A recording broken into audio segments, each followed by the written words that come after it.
Good morning, good morning, good morning. I have not been vlogging as much as I really thought I would. I was trying to do it every day. Last week, just so much work. I had to put together the DBA, Doctor of Business Administration, so I've been reading regulations quite a lot, and I could have made a video of me sat by my desk just reading, but I think you can watch the earlier ones. That's what I look like when I'm sat reading at my desk. Oh, my colour's all down. Tidy myself up. So today I am having meetings about the Doctor of Business Administration. Got some great colleagues come to see me, mainly because they couldn't make the main meeting, which is going to be on Wednesday. I am also working on a business model paper with Peter Bradley, looking at how we can develop a business model that supports sustainability, and that sustainability relating to the Brundtland report, which looks at environmental sustainability as well as business sustainability.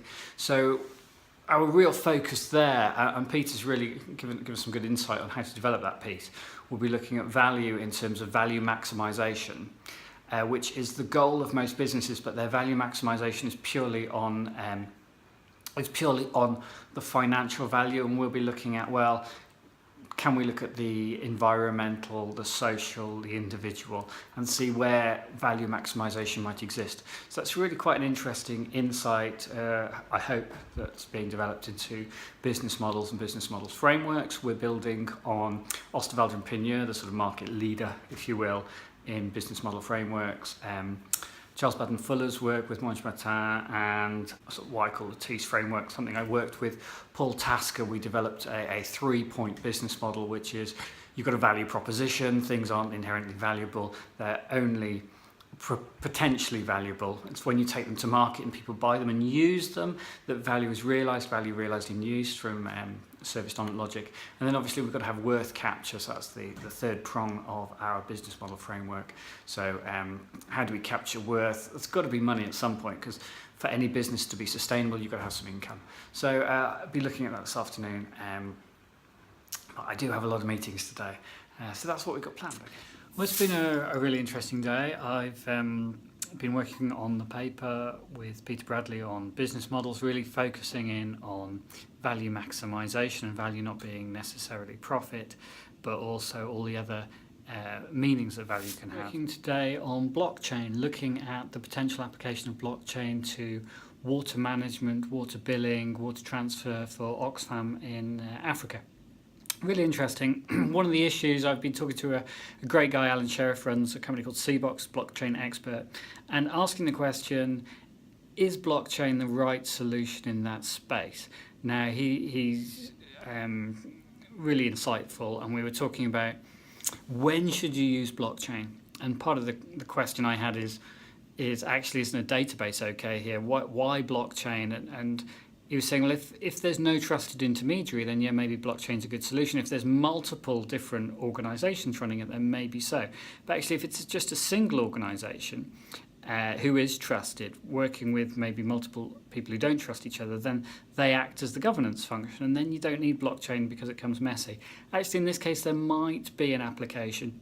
If there's multiple aid agencies trying to work together with multiple parties who don't trust each other, then maybe a distributed ledger in forms of a blockchain is the right solution.